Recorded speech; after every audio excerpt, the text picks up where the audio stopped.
नमस्कार, India real estate guide special में आपका बहुत बहुत स्वागत है। आज हमें आप एक बार फिर आपके लिए लेकर आए खास एपिसोड, एक खास स्पेशल शो जिसमें आज हम बात करने जा रहे हैं, फोकस करने जा रहे हैं पुणे के रियल एस्टेट मार्केट पे। वैसे तो हमने पुणे के लिए कई बार बातचीत की है, कई बार पुणे की प्रॉपर्टीज को डिस्कस किया, लेकिन आज क्या खास है? तो आज ये खास है कि एक रिपोर्ट हमारे हाथ लगी है पुणे के रियल एस्टेट मार्केट पे, और ये रिपोर्ट बनाई है एक डेवलपर ने। जी हाँ, गेरा डेवलपर्स के मैनेजिंग डायरेक्टर रोहित गेरा साहब आज हमारे साथ इस शो पे जुड़ रहे हैं, जो एक रिपोर्ट लेकर आ रहे हैं। इसी रिपोर्ट पर हम चर्चा करेंगे, लेकिन एक हमारे साथ और एक्सपर्ट हैं जो आंकड़ों में बड़े माहिर है, वो है पंकज कपूर साहब। जी हाँ, एमडी लाइसेंस फोरास के, जो देश के कई शहरों पर अपनी रिपोर्ट रखते हैं। तो इस रिपोर्ट में क्या निकल कर आया है, पुणे किस तरफ जा रहा है, प्रॉपर्टी के क्या हालचाल है, खरीदारों के लिए क्या संदेश है, निवेशकों के लिए क्या संदेश है, सारी बातचीत होगी। तो आप दोनों का बहुत बहुत स्वागत है इंडिया रियल एस्टेट गाइड में, रोहित गेरा साहब और पंकज कपूर साहब। गेरा जी, आपसे शुरुआत करते हैं।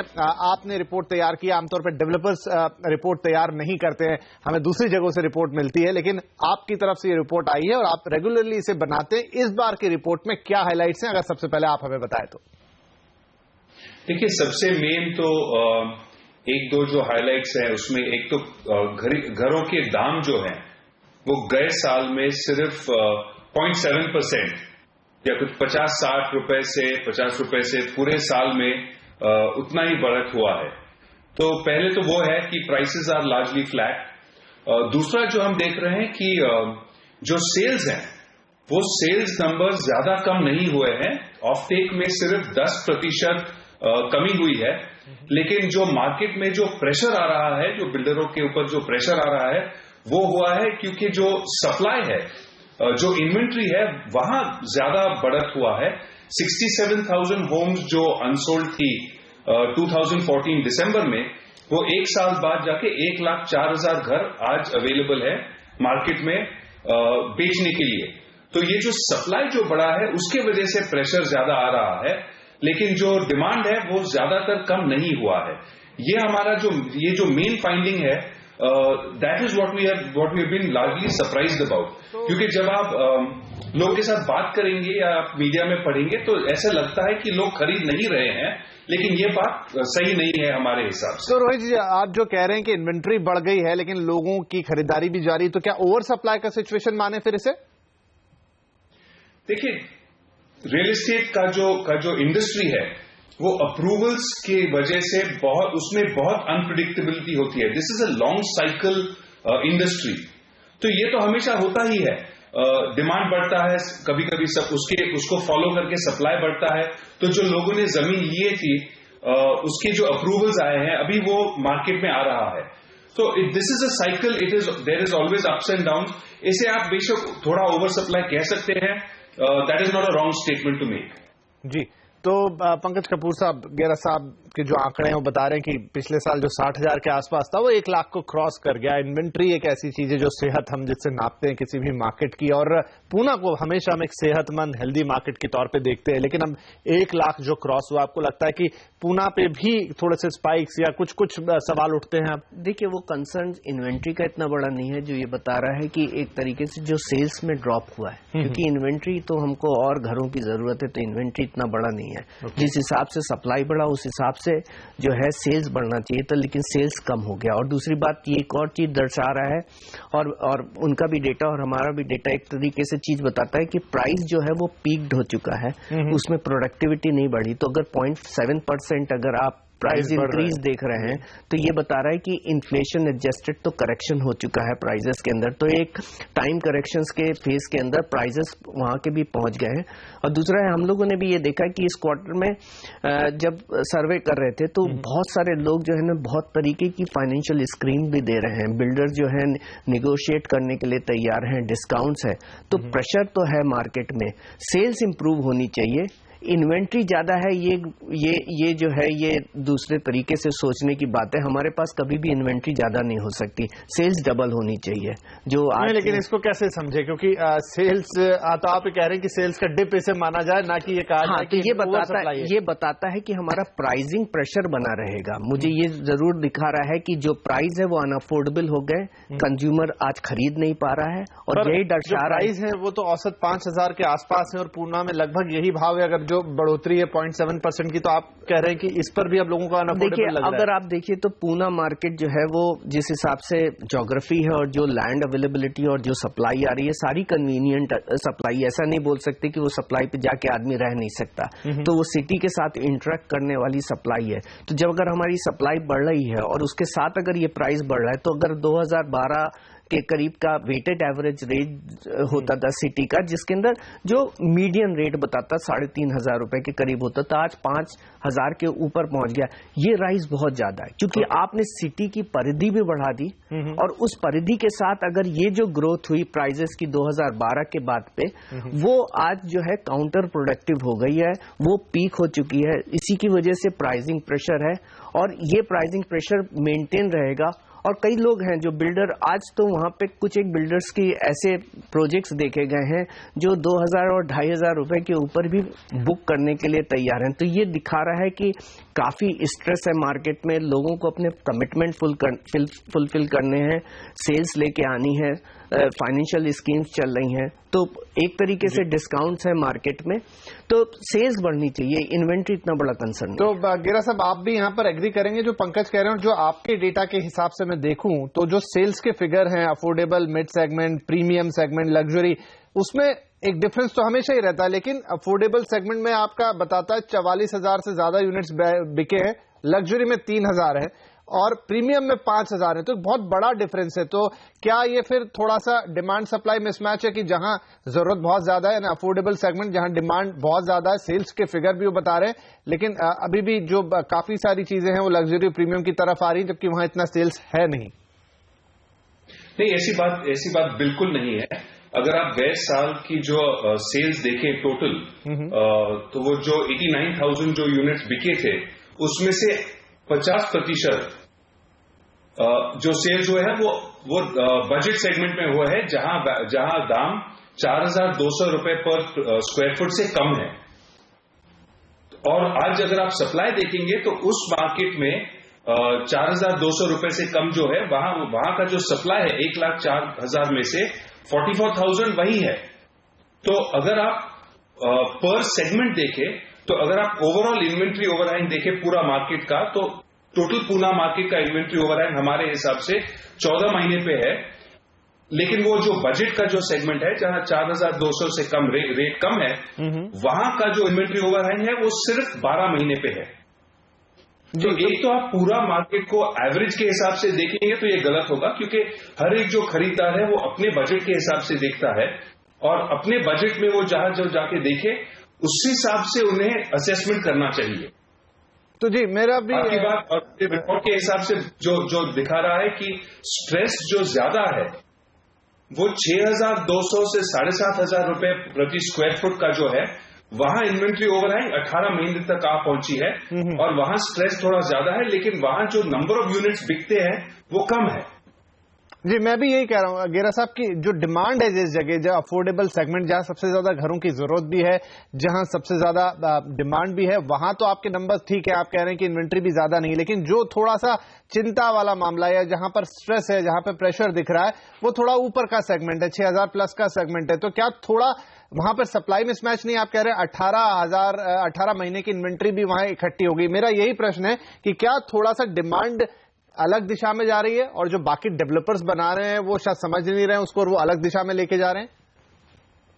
देखिए, ये डेवलपर का बनाने का इशू नहीं है, क्योंकि जैसे मैंने कहा था, समय लगता है। तो अगर आपने जमीन 3 साल पहले खरीदी हो, 1-2 साल लगते हैं उसे अप्रूवल्स के लिए लाने के लिए, फिर आप उसे लॉन्च करोगे तो वो आज जाके मार्केट में आ चुका है। अब यहां ये इस भाग में जो सेल्स है वो बेशक कम हुए हैं, तो यहां सर्टनली आप जो कह रहे हो कि जो प्रेशर ज्यादा है इस सेगमेंट में है, डिमांड सप्लाई में यहां थोड़ा मिसमैच ज्यादा है as compare to the budget segment. ये बिल्कुल हमारा रिपोर्ट तो यही कह रहा है। जी, उसी रिपोर्ट के आधार पर ही कह रहा हूं। पर पंकज जी, जब 2016 शुरू हुआ, इंसेंटिव की बात, ब्याज दरें भी कम हो गई हैं, थोड़ा सा आपको एक इकोनॉमी, भले ही पूरी दुनिया में जो भी चल रहा हो, लेकिन यहां पर मामला ठीक ठाक है, तो हमें लग रहा था कि थोड़ा इंप्रूवमेंट आएगा, थोड़ा का सेंटीमेंट बदलेगा, लेकिन ऐसा लग नहीं रहा है कि कुछ सेंटीमेंट उस हिसाब से बदल गया या लोग एकदम से ही आ गए हैं। देखिए, सेंटीमेंट जो है ना वो इन्वेस्टर्स का पॉइंट ऑफ व्यू होता है और इन्वेस्टर का सेंटीमेंट तभी होता है जब प्राइस सर्ज कर रहा हो, और बढ़ता हुआ हो, क्योंकि इन्वेस्टर देखता है कि यार भाव आज बढ़ रहा है तो इसमें मार्केट में हम उतर जाएं। जहां प्राइस में स्टैग्नेंसी है, जहां प्राइस का डाउन साइड प्रेशर बढ़ा हुआ है, तो वहीं जो है इन्वेस्टर का पार्टिसिपेशन कम हो जाता है। लेकिन आज का जो मार्केट है वो एंड यूजर मार्केट है, तो ऐसा नहीं है कि वहां सेल्स नहीं हो रही है, सेल्स हो रही है, और वो सारी सेल्स आज एंड यूजर ड्रिवन सेल्स है।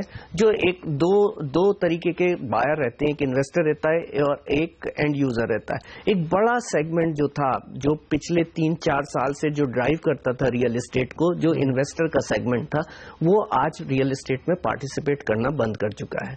और यही कारण है कि सारे मार्केट में एक स्ट्रेस है और एक ट्रांजिशन फेज में है मार्केट।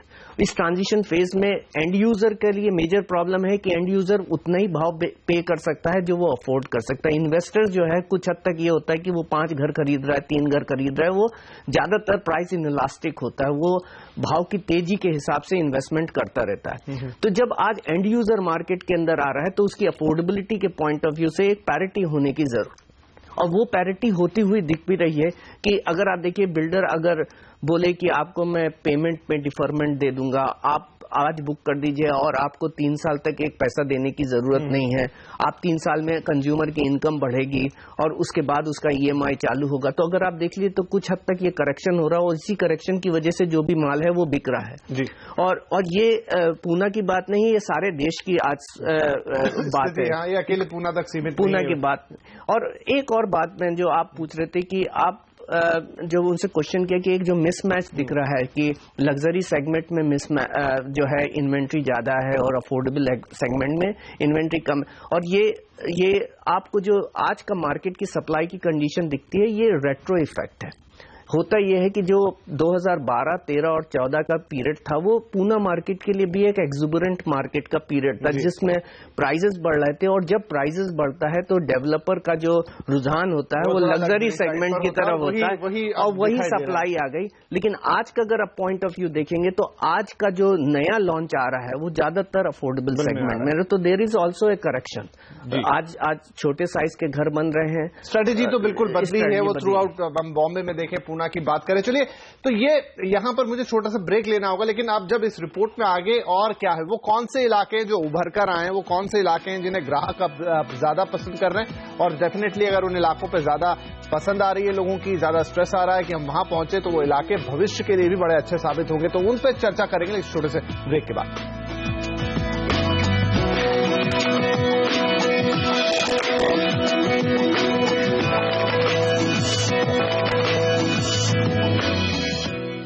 Welcome back. आप देख रहे हैं इंडिया रियल एस्टेट गाइड, जहां पर आज बात हो रही है पुणे के रियल एस्टेट मार्केट की। गिरा डेवलपर्स की एक रिपोर्ट जिसमें काफी सारी चीजें आई, तो हमने बात की कि किस तरह के भाव रहे हैं पिछले साल, क्या इन्वेंट्री का हाल है, क्या सेल्स के हाल है। लेकिन अब बात करते हैं दूसरे हिस्से की। रोहित जी और पंकज जी हमारे साथ बने हुए। रोहित साहब, आपकी रिपोर्ट क्या कहती है, वो पुणे के अब कौन से इमर्जिंग इलाके हैं, एरियाज हैं जहां पर अब लोगों का ट्रैक्शन काफी बढ़ रहा है, तो निवेशक हों चाहे नए घर खरीदार हों, उनको उन इलाकों पर नजर जरूर बनानी चाहिए। आपकी रिपोर्ट क्या कहती है? देखिए, एक तरीके से जो देखना चाहिए कि वहां इन्वेंट्री जो परसेंटेज है, जहां बिक्री हो चुकी है, वो कौन से इलाके हैं जहां इन्वेंट्री ज्यादा बिक चुकी है। So there will be a supply shortage in those areas. तो एक तो उसमें से जो आता है clearly Wagholi is one such area, और दूसरा जो है Hinjewadi is the other area. अब ये लॉजिकल है क्योंकि इन दोनों साइड में नौकरी जो क्रिएट हो रही है, जो जॉब क्रिएशन, जिसे जॉब क्रिएशन कहते हैं, वो वहां ज्यादा हो रहा है। So these two areas according to us are the good areas to look at. और जैसे आप भविष्य में भी देखेंगे, यहां और आईटी का जो अनाउंसमेंट हो रहा है, जो जॉब्स क्रिएशन का ज्यादा हो रहा है, it is again in these two areas. So we believe that these are the two most lucrative areas, जो जैसे आप आगे देखें इन्वेस्टमेंट की तरफ से these are good areas to be in. Right. Pankaj आप क्या कहेंगे? हिंजेवाड़ी का नाम तो कोई डाउट ही नहीं है, बिल्कुल आई एग्री। हिंजेवाड़ी और वाघोली अगर आप देख लीजिए तो दो हैं, इसके अलावा भी 2-3 और एरिया हैं जो मैं बहुत सोच रहा हूं कि जहां पे बड़ा अच्छा अपसाइड है, जैसे बावधान है, एक बावधान है, दूसरा एक सदर्न साइड ऑल्सो मुझे लग रहा है जहां पे आपके नांदेड़ सिटी और काफी सारे प्रोजेक्ट्स बन के आ रहे हैं, क्योंकि वहां पे भी एक जो है वो एक हालांकि बहुत ज्यादा प्रोजेक्ट्स नहीं है, बट वो एक एरिया के अंदर भी पोटेंशियल आता हुआ दिखाई दे रहा है। और पूना के अंदर अगर आप देख लीजिए तो ज्यादातर जो सप्लाई अभी तक रही है वो आपकी east to west towards from the north गई है। और ये सारे एरियाज में जो है ना कुछ इक्वी डिस्टेंस के ऊपर अच्छी अच्छी प्रोजेक्ट्स अवेलेबल हैं, लेकिन सिंस हिंजेवाड़ी और खराड़ी साइड के ऊपर आपका इकोनॉमिक बेस रहा है, तो वाघोली और वाखड़ और उसके फर्दर जितनी जो भी नई नई लोकेशंस आ रही हैं वहां पे ज्यादा अच्छा पोटेंशियल है। राइट। तो एक इम्पॉर्टेंट बात यहाँ पर रोहित जी हम जो कर रहे थे कि जो पंकज ने भी उठाई कि बड़े डिस्काउंट्स मिल रहे हैं, लेकिन क्या हर डिस्काउंट आपके लिए काम का है? कहीं ये कोई ट्रैप तो नहीं? कहीं पुणे मार्केट को, क्योंकि आप पुणे में हैं, तो जो डिस्काउंट ऑफर हो रहे हैं, जो लुक्रेटिव स्कीम्स हैं, किस हिसाब से सिलेक्ट करना चाहिए एक डेवलपर को एक ग्राहक के नजरिए से? देखिए, आज सबसे महत्वपूर्ण जो बात है, कंस्ट्रक्शन साइट पे हो रहा है कि नहीं। जो घर खरीदने जा रहे हैं, अगर आपको कोई 20%, 30%, 40% डिस्काउंट दे रहे हैं, और वो जो आप पैसे उनको दे वो जाके बैंक का जो लोन चुकता कर रहे हैं, पैसे वहां जाएंगे, तो आपका कंस्ट्रक्शन, आपके पैसे से कंस्ट्रक्शन अगर नहीं हो रहा है तो उसको वो डिस्काउंट का क्या फायदा? तो सबसे महत्वपूर्ण जो बात है कि जो ग्राहक आज देखना चाहिए कि साइट पे कंस्ट्रक्शन हो रहा है कि नहीं। और आम आदमी जाके साइट पर 3-4 साइट देखेगा, उन्हें पता चल जाता है कि यहां काम चालू है कि नहीं। आप आज देखिए, 2 हफ्ते बाद जाके देखिए, आपको इमीडिएटली पता चल जाएगा कि वहां लेबर है, लोग हैं, काम है। जो एक्टिव साइट है वो आपको इमीडिएटली पता चलता है। तो discount I think should be secondary. आप बिल्डर का ट्रैक रिकॉर्ड देखिए और उनका आज का रिकॉर्ड देखिए। Most important is historical track record and currently आज जो हो रहा है उनके साइट पे, वो देखकर थोड़ा डिस्काउंट कम ले लीजिए, लेकिन जहां काम चालू है, जहां आपको पोजीशन का अश्योरेंस है, वहां आप प्लीज लीजिए। This is most important. जी, तो इससे पहले पंकज जी ब्रेक लूं, संक्षिप्त में आपसे जो बात रोहित कह रहे हैं, क्योंकि डिस्काउंट्स की बात हमने भी की और आपने कहा मिल रहा है बाजार में, लेकिन आपको डिस्काउंट में फर्क करना आना चाहिए। बिल्कुल सही कह रहे हैं और बिल्कुल एग्री करता हूं कि आप देखिए कि बिल्डर हेल्दी है कि नहीं है, can he fulfil the commitment जो वो बना रहा है। तो उसके पास का ट्रैक रिकॉर्ड तो देख लीजिए, और आज के जो एग्जीक्यूशंस हैं, आज के जो करंट प्रोजेक्ट्स में उसका एग्जीक्यूशन कितना है।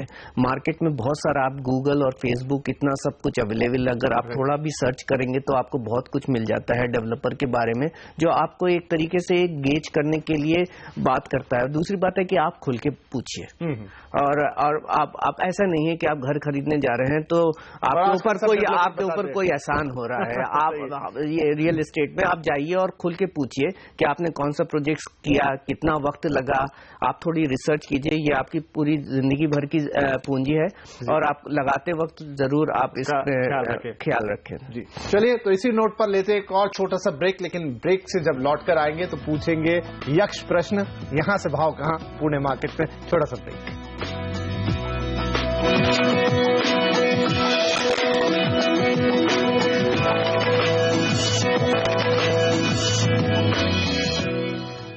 वेलकम, आप देख रहे हैं India real estate guide special, जहां पर बात हो रही है पुणे की। रोहित गेरा साहब पुणे से और पंकज कपूर साहब यहां हमारे साथ स्टूडियो में बने हुए हैं। तो पुणे पे चर्चा हो रही थी, गेरा रियल्टी की रिपोर्ट के ऊपर हमने बात की।